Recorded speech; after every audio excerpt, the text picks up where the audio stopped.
Man Squash wants to know, did I miss Andre complaining about cultural appropriation? My culture isn't your dog shit, Disney. Yeah. Oh, No, you about the movie? you didn't miss it because it didn't happen. I'm against that whole concept. There's no such thing as cultural appropriation. All culture all over the world is universal, you ask me, and it's free to be appropriated by anyone. This is how you create culture. It is by taking someone else's and slightly changing it to making it your own. That's how culture spreads. And like, for instance, in Norway, the Marvel Thor comics were never released in Norway. We didn't mind the Americans having fun with our mythology.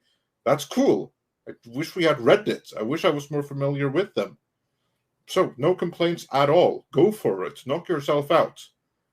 It's our joint cultural heritage. There you go. Let's see here. House Trady says, "Hail Midnight's Edge. Unfortunately, I went to see Thor 4. The first 25 minutes I wanted to inflict self-harm. Don't do that. My opinion is that Thor 4 is one of the worst Marvel movies."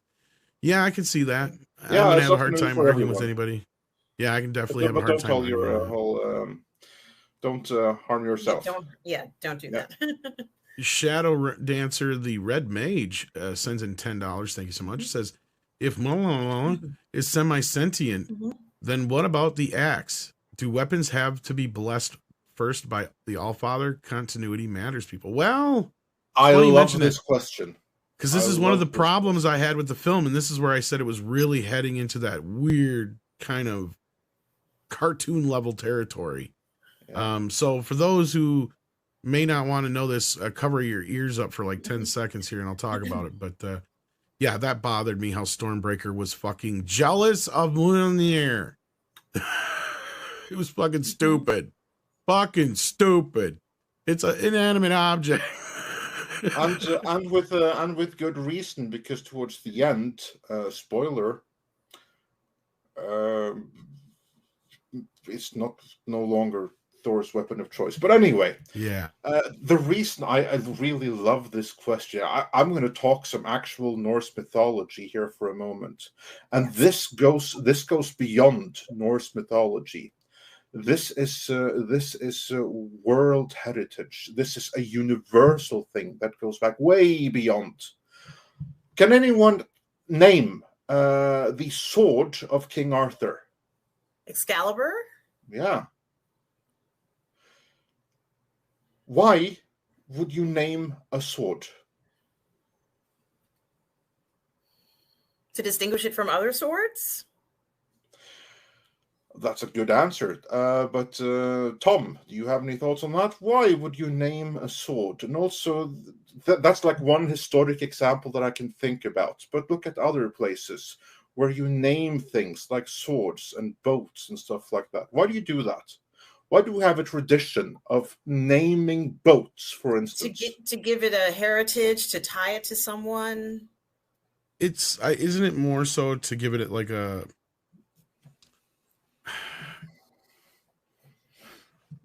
Because it has a certain ability, the ability of the sword or the boat, or... Well, that's usually where you base the name off of. But I think what Andre's getting to is it's a sense of...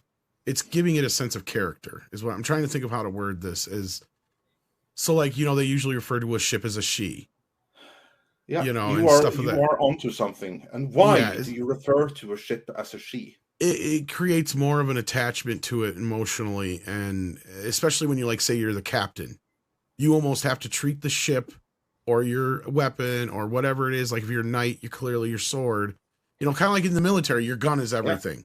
Yeah, exactly. That is the modern interpretation of it. Yes. Now take it back 1,000 years. Yeah. So basically, exactly that. Just because it's to make it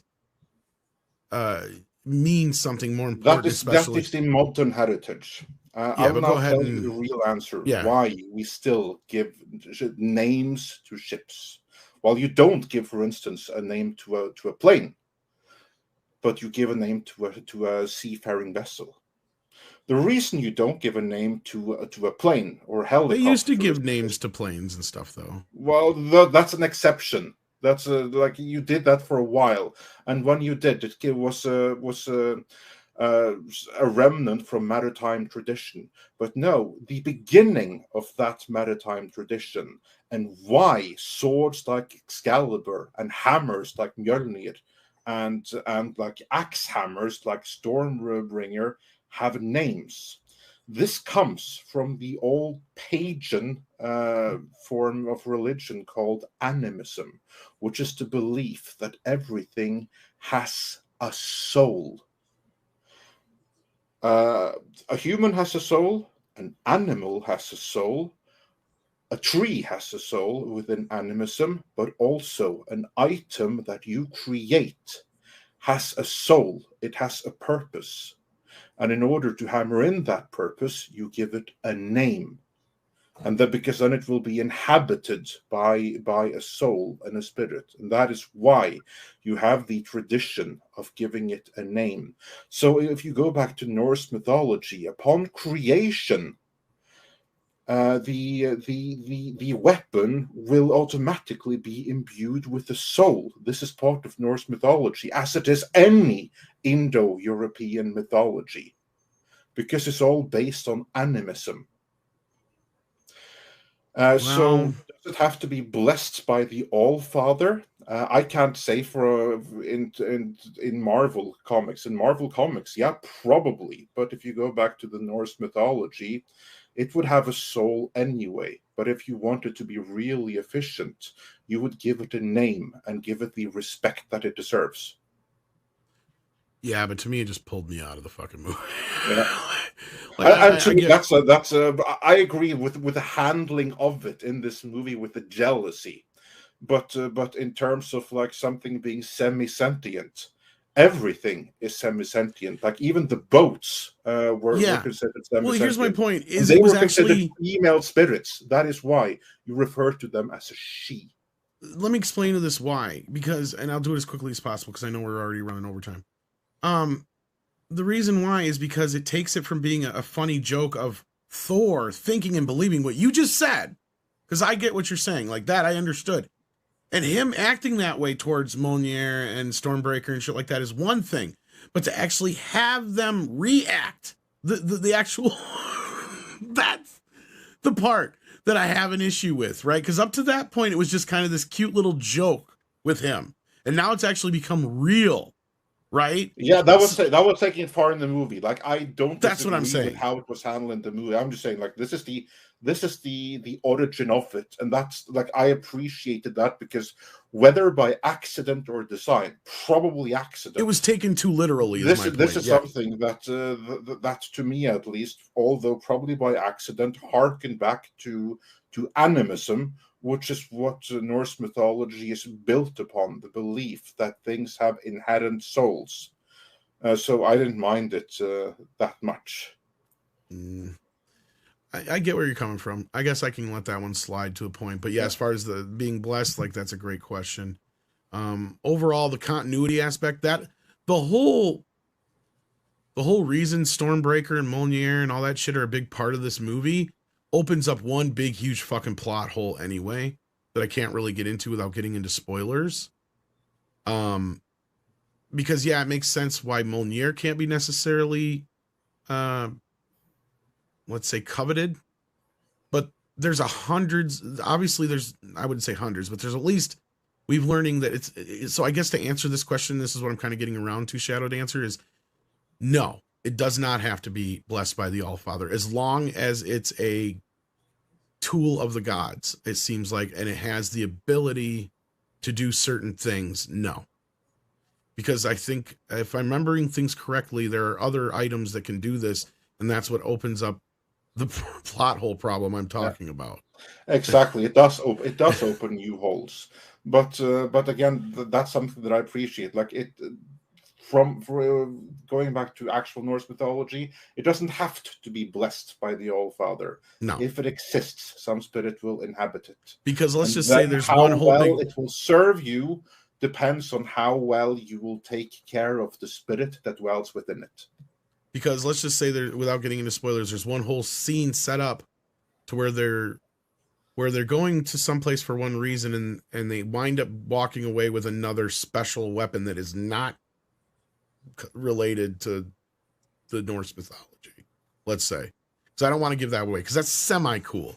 That's one of the semi-cooler-ish parts of the movie. But then again, it depends on your taste and how you feel with the movie. But I don't want to spoil it. This is what I'll say. This goes beyond Norse mythology. It's the same Greek mythology. Yeah, because they really pull in... It's based on animism.